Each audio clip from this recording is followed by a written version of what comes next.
There was a time slid the key under the door and I was leaving town. Thank God the next morning I decided to go back and give it a shot. We were broke, starving to death, borrowed on credit cards and had probably 10 or 15 credit cards and $500 limits up to maybe $2,000 limits.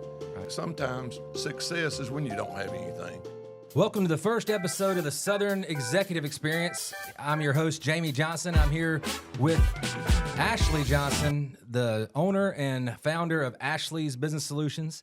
And I apologize if you hear me call him Dad because he is my father, and I forced him to be my first guest today.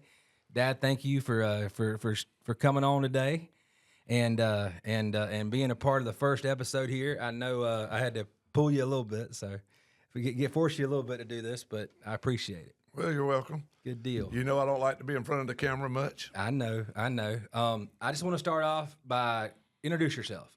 Just say who you are. You're the. I know we already said you're the founder of Ashley's Business Solutions, but just introduce yourself to the. Well, I'm Ashley Johnson. I'm president of Ashley's Business Solutions, and we started, back in 1983. That's right. So that's when we started it. What made you want to get into the office equipment, or what? How did you get started? Well, we got started. I worked for another company at first, and opened up office supplies and furniture, and then gravitated in 8 or 10 years later into the copier industry. Gotcha. What as far as Ashley's is started off in Tifton, Georgia. That's correct. And you opened up, I think your second office was Albany or Valdosta? Albany, Georgia, and kind of grew from there, and has grown from one office into now 6 offices, Tifton, Albany, Valdosta, Savannah, Brunswick, and now even Macon, Georgia. That's correct. And as far everything right now,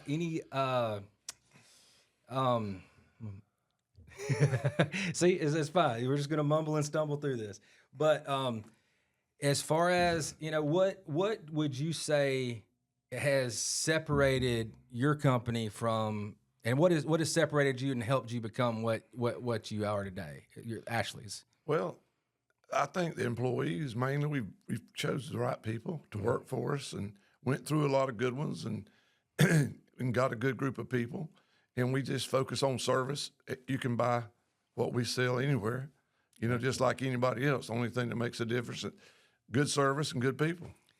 And I think I've told you that before. I think one of the biggest things I know, I've said that to you before, that I've always admired about you, is the fact of your employees, the way you treat them, and the way they, you've got people that have been there for 30 years, the whole time you've owned the company, 40 years, and that's one of the biggest things I think I've always admired about you.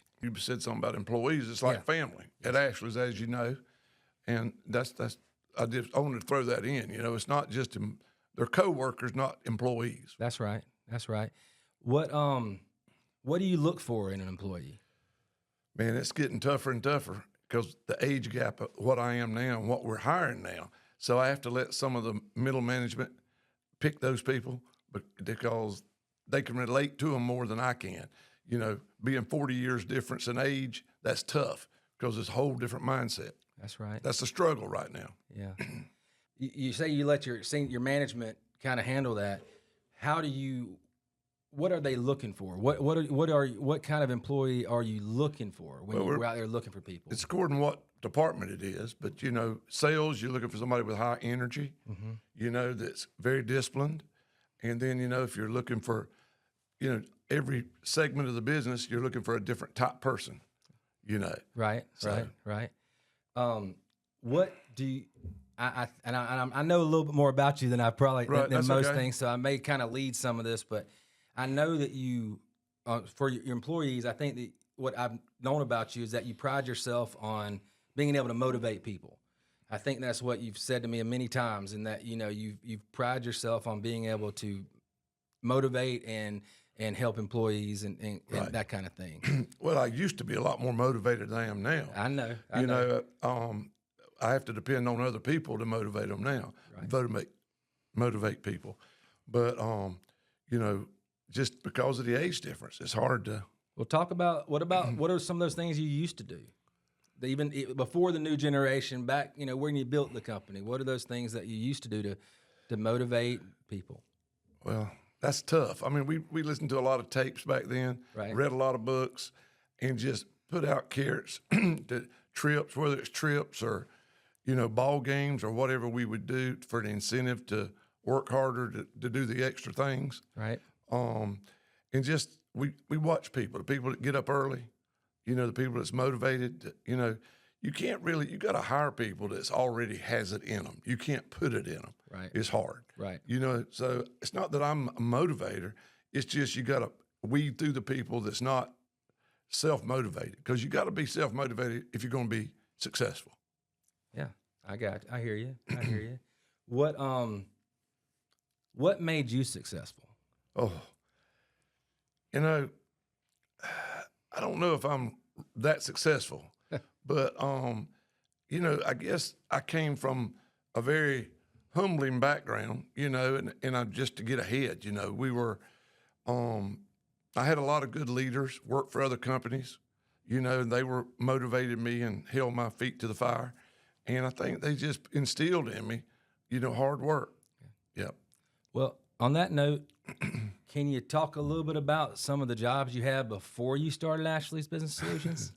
Oh man, I had so many jobs from 16 to 24, but main thing is First Franklin Financial. I had a good mentor there that worked with me for 2 or 3 years, and held me, made me very accountable. Right. And so that really helped. And then of course I went to work in the industry with Doug Walker Business Machines over in Waycross, and he was pretty tough. Yeah. I mean, he didn't let you get away with anything. Right. And I think back of how we used to do it then, and we're so relaxed now in our company. I feel that it's good and bad. Right. I just think that he had his thumb on everything and watched everything you did, and how much time you put in and now we're a little bit too lax. But everybody's more lax now. It is. I mean, the difference from when I started to now. I mean, I remember wearing a. Of course, I may not have should have worn this. It's maybe too hot, but I wore a whole suit when I first started cold calling. I was out knocking on doors in Valdosta, Georgia, in a 3-piece suit. And if you wore that today, they wouldn't even let you in the door. They think you were weird if you were wearing a suit. So, that's right. I mean, here I am sitting here talking to you with not even wearing socks today. I know. And we used to. Everyone that worked in the industry had to wear shoes that you had shined. You couldn't wear casual shoes like we do today. I think that's hurt all businesses being so casual, but everything's computer and online now, a lot of stuff that people just don't, whether you work at a bank or wherever you work, everybody was dressed up. Now, golf shirts, just like you're dressed, and pack a pair of khakis, that's it. That's funny. I meant to change before we started filming. So Yeah. I meant to put on a long sleeve shirt before I started filming, but I'm representing the SSI, I guess, today. So, we'll go back to that in a second. I kind of want to jump back for a second. You mentioned a mentor of yours from First Franklin. Right, Gerald Coffey. Gerald Coffey. Yes, he's passed away now. Yeah. My whole life I've heard about Gerald Coffey. That's right. And you mentioned some of the things he taught you, and I'm thinking of a couple stories in my mind that from those days that you told me.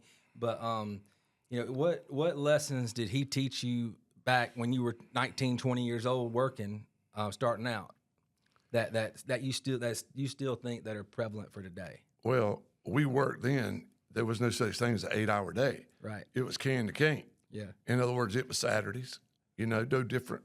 I mean, he taught me that it's 24 hours in a day and so many hours in a week, and you better not waste many of them. Right. You sleep so many hours, and you better be accountable for the rest of them. Let's go back and kind of tell me a little bit about, the struggles and getting started. I know you, I know that, you worked for Doug for a while. That's right. And then you started working over in the Tifton area. And I want you to tell how you decided which direction to go, whether to go east or west. I want you to tell that story. Oh, God. And then go from there. So and just go into how you started going that way, and then how you decided to open up and go from there. Well, I don't know where to start, but I'll start in Tifton. I was working in Tifton, Yeah. and already had an office there in Tifton. And, people always, first thing, it was very tough. After I bought the business there, started the business in Tifton, it was very tough. I had a real tough 3 or 4 years. Signed the note for about $45,000. Doug was nice enough to co-sign that note with us.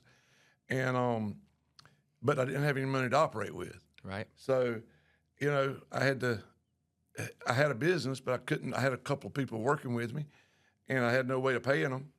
I think I might have had $5,000 in the checking account at the time, and it went out. It was gone first couple of weeks. So I hate to say this, but we had credit cards, and we borrowed on credit cards, and had probably 10 or 15 credit cards, and $500 limits up to maybe $2,000 limits, Right. and that's how we survived, paying with those credit cards, and it was tough. And then after that, the bankers, nobody would loan us any money in Tifton. Yeah. I mean, we didn't have any track record, and we were broke, starving to death. And so it was just a tough go to start with. Yeah. But I think the story you wanted to hear about how I decided to come to Tifton, later on in life, when everything was booming and pretty much we weren't going to go under, I worked in Waycross for Doug. Right. I worked Tifton 2 days a week and Brunswick 2 days a week. And I'd come to Brunswick, and then I'd go to Tifton, and I drove back to Waycross every day. That was long. That was before it was 4-lane. That was 2-lane roads. Right. And so I tell people the reason I opened up in Tifton and spent all my time there, because living in Waycross at the time when we started, is because the sun set, when the sun came up in my back going to work, and it set in my back, on my back going home. So in other words, it wasn't that I was a genius knowing that this market over here would be great. Right. But it was the fact that I wanted the sun behind me instead of in my face when I went to work. A little dumb luck never hurt nobody. That was exactly what happened. That's how I chose to go to Tifton instead of Brunswick in 1983. And that would have never know. That could have changed the whole deal. Well, it changed a whole lot of folks I know now. Yeah, that's for sure. True. Yeah. So you went to Tifton, and you opened up didn't have much go. I mean, just getting started. And at this point, we were just doing office supplies. Office supplies and furniture. Office supplies and furniture. Yeah. And from there, what happened next? Well, after about 6 to 8 years, we started piddling in the copier business. Right. And then why did you decide to do that? What made you go from the office supplies to the copiers? Well, two things. Yeah. First, I would go to conventions, and I mean, this may be a little, but I'd go to conventions. I'd go to the copier conventions. I'd go to the furniture conventions, office supply conventions, and go to classes and study. And I noticed all the copier people had a better lifestyle than the office supply people. Yeah. And office supplies and furniture was easy to become a commodity item, Right. which has happened now, with the all the mail order. Right. And the copiers, if you run a good service department, that business won't go away. I mean, regardless, a lot of people, the small little end, yes, you can get small copiers from Home Depot or mail order or wherever. Right. But to be able to really service and people that need service on their machines that doesn't want to buy the cartridges and stuff like that, you can still have a solid business. That's right. And that's the reason I got in that business, because you could build service instead of just a commodity item. That's right. More of a residual. That's right. Residual type thing coming in. And what was the second reason? Yeah, that was the second reason. That was the second reason. First, yeah. So so you're getting started, and you're 6 or so years in, and you're trying to figure things out still. Oh, it was tough. I mean, there was a couple of times that I started not to come back. Matter of fact, there was a time, and you remember me telling you this, that I went when I left work that night, I slid the key under the door, and I was leaving town. And I was advised, I won't say how or who, but I was advised that I wasn't going to make it. Right. So you might as well leave town, start over somewhere else. Right. And I slid the key under, and thank God the next morning I decided to go back and give it a shot, and I had to wait on a couple of the employees to get there with the key to let me in, but they didn't know I was waiting on them. Right. But I had to let them get there first because the key was already in the building, my key, to get in. Oh, man. I mean, I hate to tell that, but that's just how close I come from giving up. Well, So- I think that, you know, what, of course, I only know from other people, but, you know, everybody you talk about, you know, the people that failed, most people just gave up too soon. That's it. You know, and you stay going, you keep going, and a lot of times, you know, you feel like you're going to fail and you fail, but you know, it's about perseverance, and keep moving forward. It is. And it's hard. I mean, it's very hard, you know, when you don't have anything. But there again, I think sometimes success is when you don't have anything. You don't have anything to lose, Right. So you can try anything to succeed. You know, to where if you already have a home or a you know, Something to lose. something to lose, it's Yeah. harder to take a chance. But we had nothing, so that was the reason. Come a long way. Come a long way. Been fortunate. That's Very right. blessed. That's right. Well, and I think at that point you probably had a handful of employees. Oh yes. I mean, and By then 5 or 6, yes. are you still downtown Brunswick? I mean, sorry, downtown Tifton, Georgia. We're No, now you know, we moved out, bought a building out in outside of town. Yep. It was outside of town when we got it. Right. But town's growing all around it now. That's right. So And let's talk about a little bit, as I know this story too, but let's talk about a little bit when you decided to get into copiers. Can you tell the story about when you went to the copier convention? well, Ricky and Bob and I, Ricky at the time was our service manager and Bob was sales, and we really didn't have titles. That's just sort of what we did. And we went to Orlando where all the copier companies were, and nobody would give us the time of day because Yep. we were a new startup, and you know the odds of making it. Right. But then we finally had a company that the last day, I didn't even go that afternoon. They came back to the hotel telling me, we found somebody that wanted to talk to us Yeah. about opening up. And so it was Toshiba Right. at the time. And so next week he came up to Tifton and we started selling the Toshiba brand at that time. Yeah. And you know, I think we started off selling the desktops, right? I mean, we did Small desktops only. small desktops and worked our way up and kind of grew from there. And when you're getting in the industry and learning it, did you find any mentors in your industry? I mean, as far as other business owners, or how did you learn the copier business and learn that side after being only in the office supplies and everything? Well, remember now, when I worked with Doug, before I opened up my own, we were in the copier business. That's right. So I sold copiers for Doug, Right. Walker Business Machines out of Waycross. Mm-hmm. And so I knew the business. I knew a little bit about the business, and I enjoyed it. I just couldn't, when I opened up my own, I couldn't afford getting in the machine side. It takes more money to get in that. So that's the reason I got into the office supplies and furniture. I couldn't afford to get straight into the copier side. Gotcha. But when I did start signing up with Toshiba and went to conventions and to all the classes they had, I met a lot of owners that were a lot older than I was. I used to be the youngest guy in the business. Right. Now I'm one of the older ones. And some of them took me under the wing and taught me, and I spent a lot of time with those, going out to their businesses and meeting with them, and they let me work with their sales managers and service managers and spend time with them. And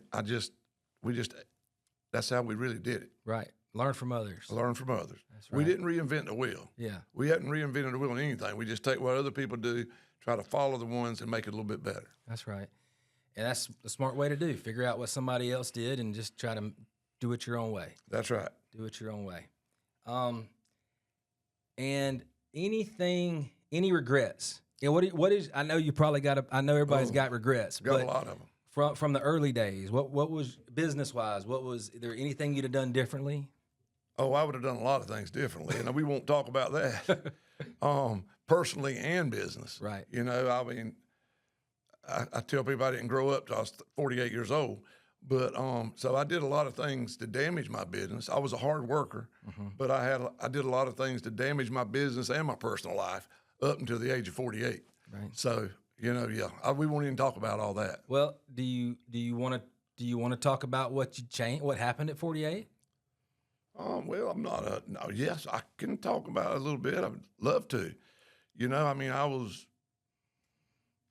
headed back from Miami, Florida, Fort Lauderdale, Florida one day, and I thought I had the world by the tail. Had a little bit of success and stuff like that, and then all of a sudden, I was just started crying, and so I was miserable, had everything. If you looked at my life, most men 40-something years old would have thought I had it by the life made, and then all of a sudden, I pulled off in a little town down in Florida on the turnpike and got out at a little church first thing I saw, and I just started crying, and I just right then realized I wasn't doing things right. Right. And so I got on my knees at that church, and I asked God to forgive me for the way I've lived and ran my life up to then.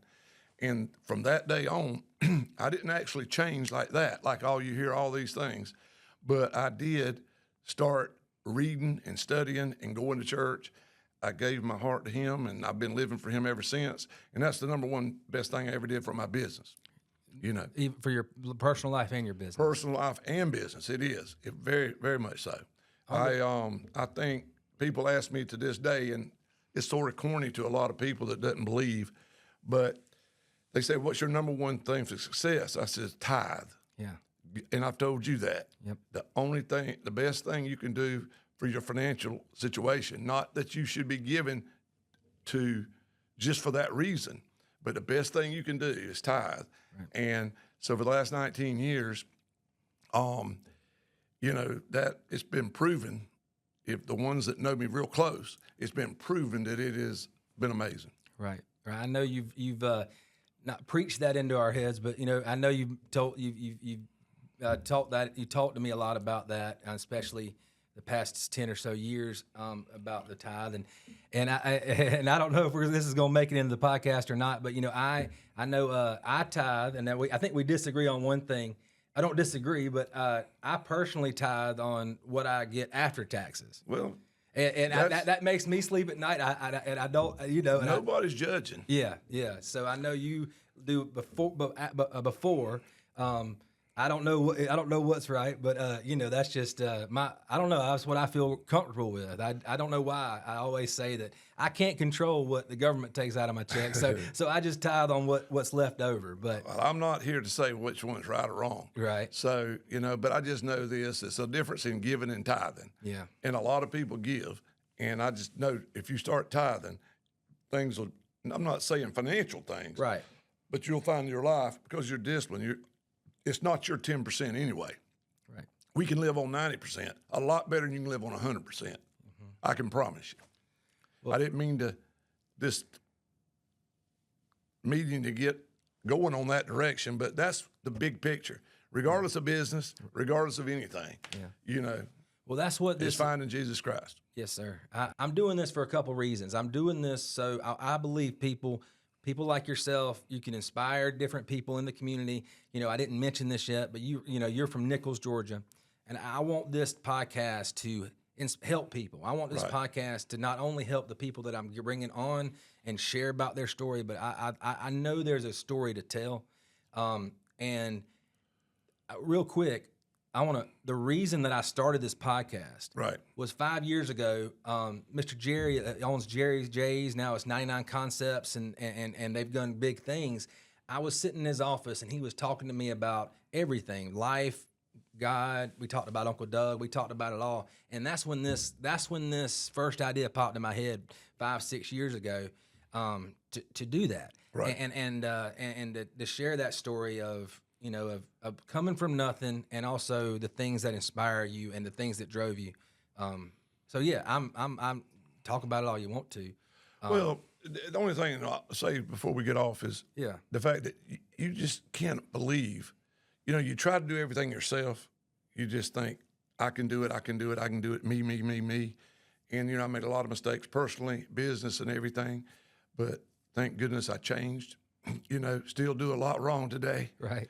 But I want to do what he guides me to do, and I want to do everything that we have at Ashley's and anything, everybody knows this at the company, the way we feel.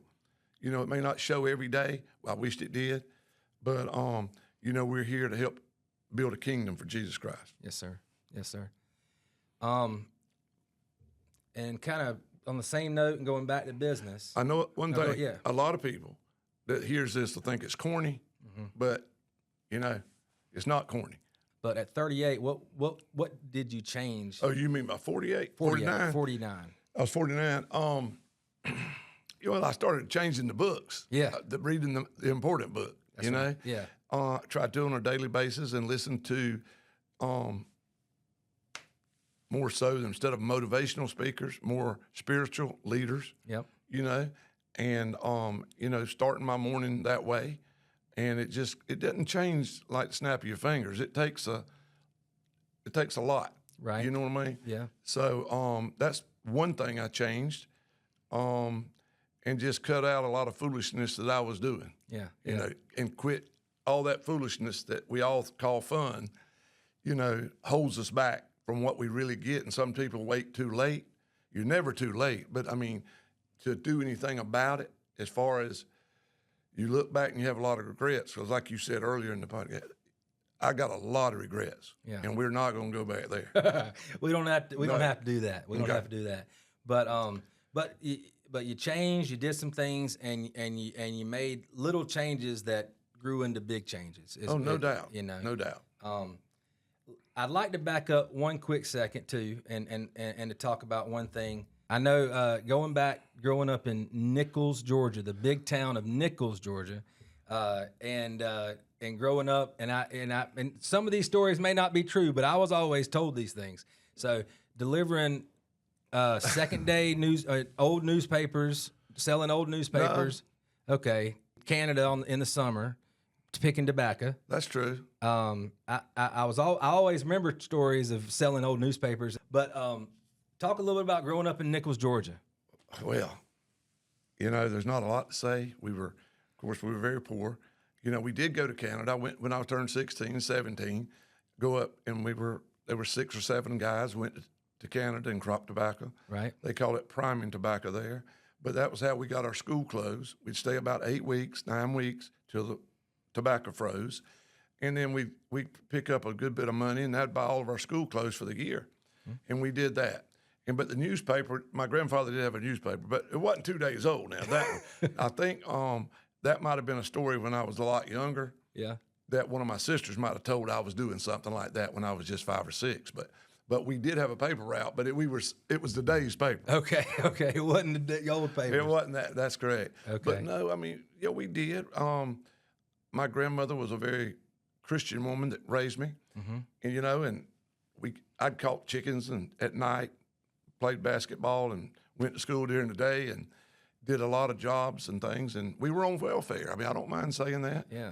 I'm not trying to say poor on me. I don't want to sit here and talk about everybody's got war stories. Yeah. That's what I call war stories. Yes, sir. I was blessed enough to have people around me then and all through my life, even though I wasn't doing the right things all the time. There was a lot of people in my life that were doing things, helping me make it. You know what I'm saying? Yes, sir. Yeah.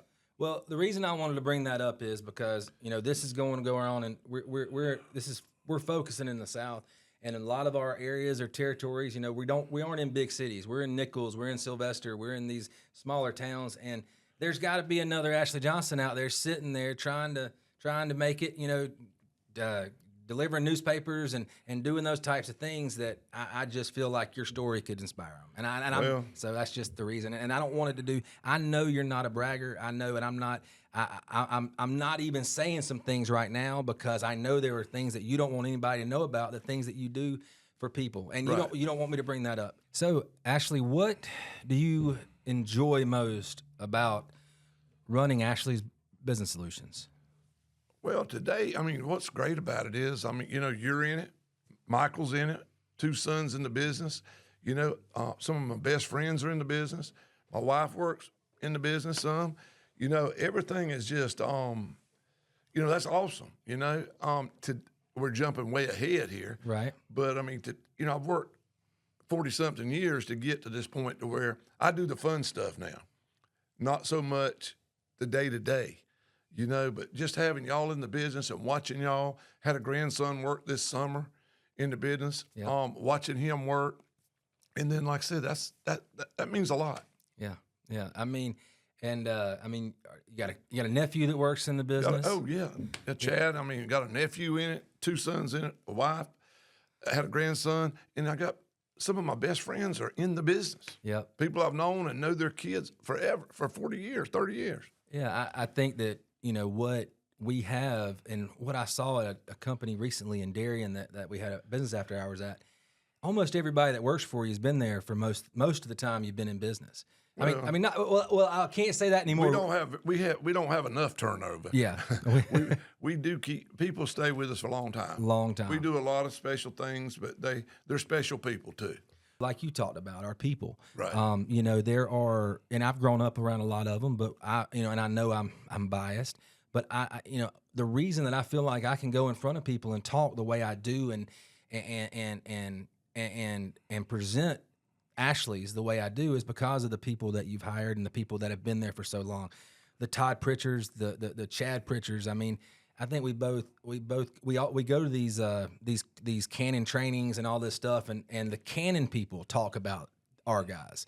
You know, we're a beta testing center for Canon. All the new age technologies and stuff, the Todds and our people are very good at. But not just Todd and Chad. I mean you got the Wendy's, you know, Wendy's. We got a great group. You know, the people, and you know, I know she just retired, but Sue and all these people that have been there so long, and it's just a great group of people. And I hate to say I don't know everybody anymore. You know, we've grown so big. And I'm not sure I know everybody. I know every day I see somebody's name on the out list that I don't even know. But I mean, I believe you're over 70 and something employees now. I think we have somewhere in around 70 something, 75 maybe. You know, I know we had talked about possibly doing part 1, part 2, and trying to breaking this thing up. Anything else that you would like to say today? Anything that you missed, that you left out, or anything you want to clarify, or anything like that? Well, I could go on and on and on. So yeah, you know, but I think that we skipped around a lot, but I think you got a little bit of just about me. Not that I want it, but maybe we can start talking about a lot of other different things when I meet with you some. Yeah. And we won't be talking about what I call the war stories and all that. I think we need to get over that and talk about how God's blessed us and things that we're doing in our business and our lives now, and worry about the future more so than what we did in the past. I agree. We just got to go over the past so we can talk about the future. Yep, that's right. I know you know, like you said, you got in your comfort zone a little bit, but you know, you've built an amazing company, and I know you don't like to brag or don't want to brag, but you've built one of the most successful office equipment dealerships in the nation. Top 25 Canon dealer in the country, and come a long way from Nichols, Georgia. Come a long way from Nichols, and I just thank you for everything you do, and I love you, Daddy. Thank you for being my first guest on the podcast. Okay, it means a lot to me. Woo, but that's okay. I'm a crybaby too. Anyway, thank everybody for coming on. And this was the first episode of the Southern Executive Experience podcast presented by Ashley's Business Solutions. Thank you so much, and have a great day. Thank you, Daddy. You're welcome.